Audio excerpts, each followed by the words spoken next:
Hi everyone, it's Liz. I hope you're all doing well. Today I'm going to talk to you about my new to me vintage 357K. She's a Singer machine and she's a 1967 model. I'm going to give her a good service up.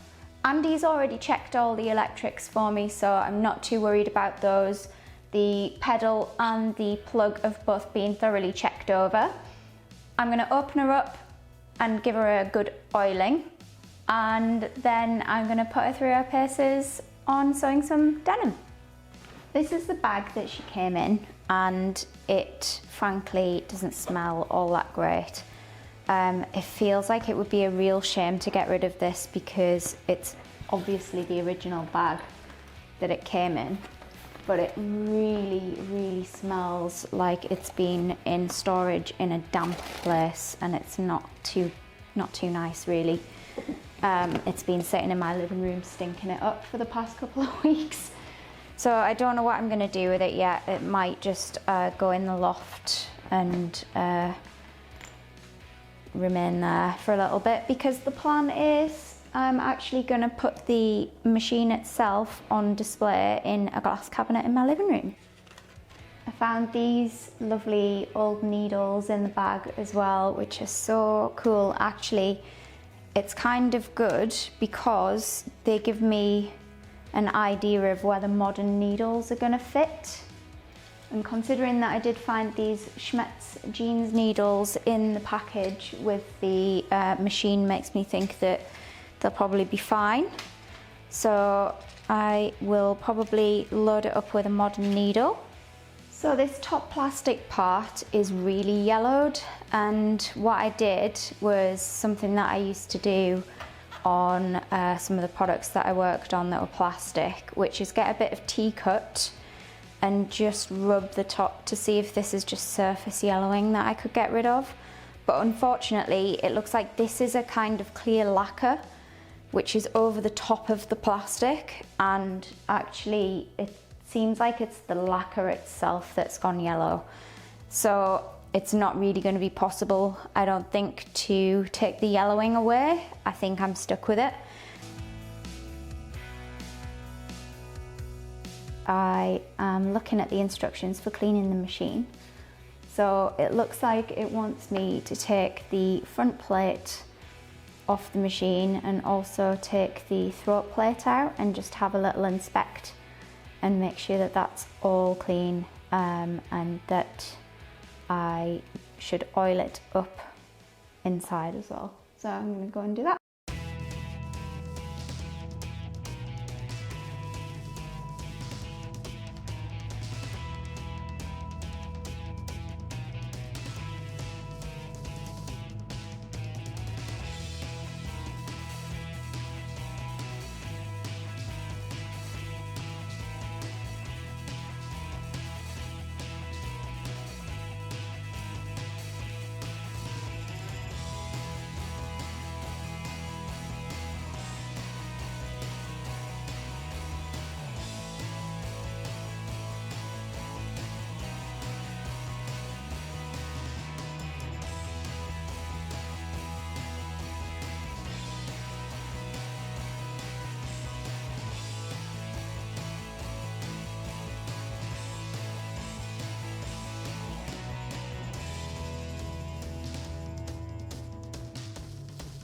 Taken the throat plate off, and I've just had a little look inside. There is a little bit of lint in here, but not a lot at all really.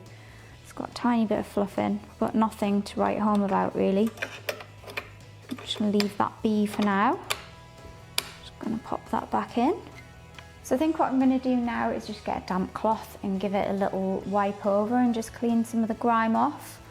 And then I think we'll take it for a spin and see if I can thread it up and get it to run.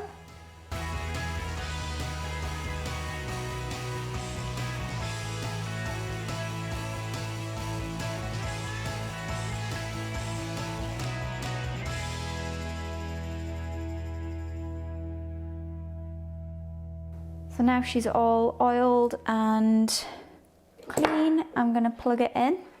As I said, Andy's had a good look at the motor.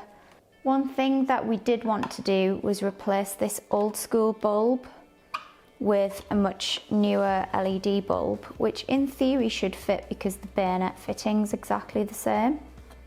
But one thing we're having trouble with is to remove the bulb, you push it in and twist the same way that you would do with any kind of normal bayonet bulb, but it won't push in and it won't twist.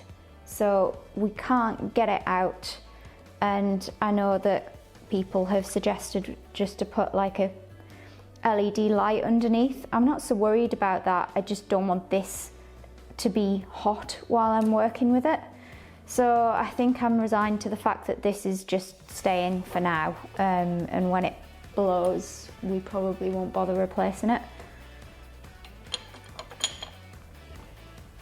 The only other thing I want to do before I attempt to use it is replace the feet that it stands on. These here were rubber feet that had perished, and I still have them in here.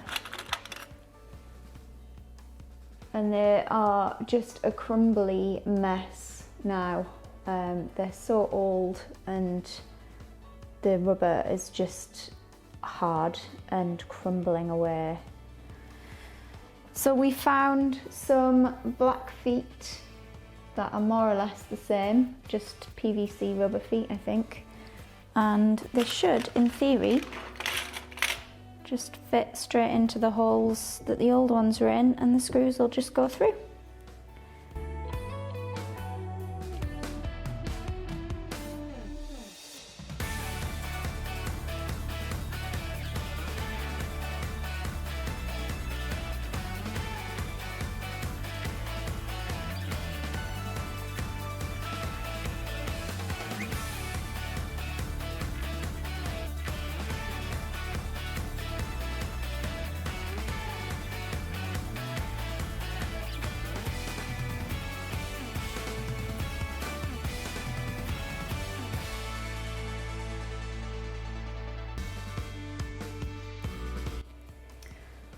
So I found this Gutermann reel of thread in the bag as well, and I'm gonna have a go at winding a bobbin. So that is on page 7, winding the bobbin.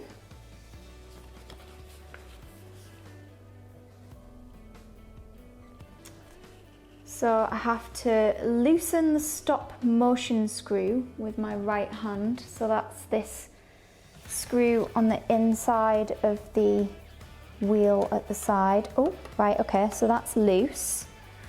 And then I have to place the empty bobbin on this spindle here and press bobbin winder down against hand wheel. Okay, so now if I wind that, you can see it.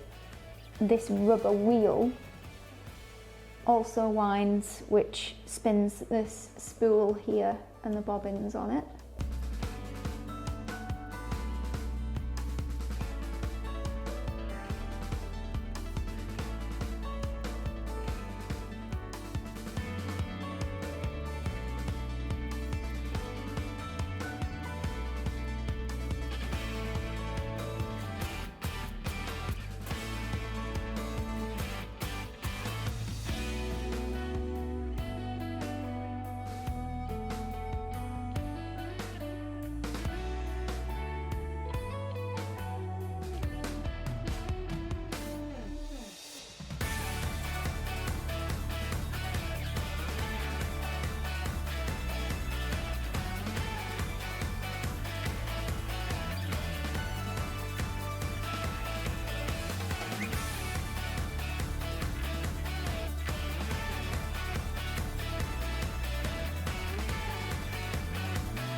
So I've got some denim here, just some scraps from the last pair of jeans that I made. And let's see what she does. Just gonna roughly fold it over just to see how we go with 2 layers of denim. So the presser foot for this is on the back as opposed to on the side. Oh, right, okay, let's see what I need to do about my stitch length. So this bit here talks about stitch length regulator. So numerals on the left side of the indicator represent the number of stitches per inch. So I've got 6, 8, 12 and 20. And then numerals on the right side represent stitch length in millimeters. Right, okay, so I'm currently on 2 millimeters, and the way that you change it is you just rotate this little knob on the end and it lets you move down, pulls it out and lets you move down. So that is 4 millimeters, 3, 2, and then 1. And then we worked out that if you push it right up, you can go backwards. So that's the backwards function. I'm gonna go for a 2.5 mil. And on this lever here, this is how you select straight stitch or zigzag.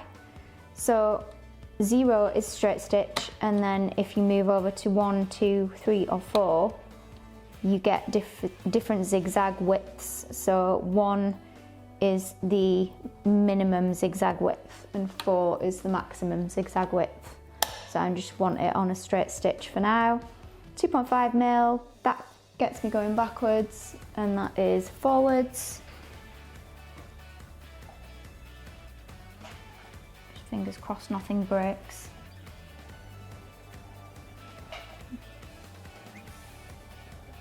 Oh, come on.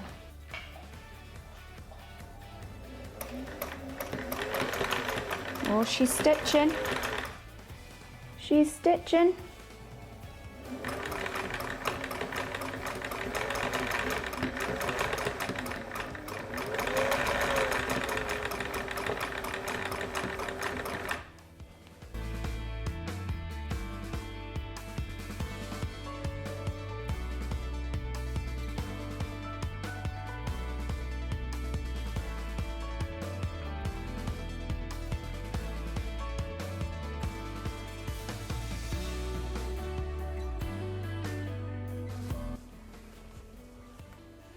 Let's see if the camera will focus on that.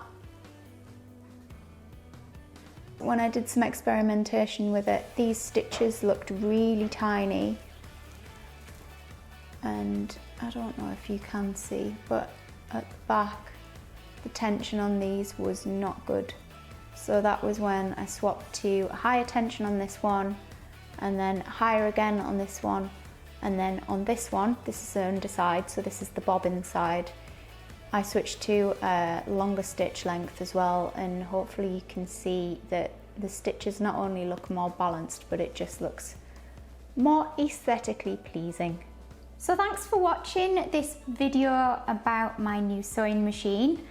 I love it very much. I am excited to put it through its paces on project. I'm not sure what that will be yet. If you enjoyed this video, don't forget to give it a big thumbs up, and if you're new around these parts, stick around and watch another video. That's all for now. Thanks for watching. Bye!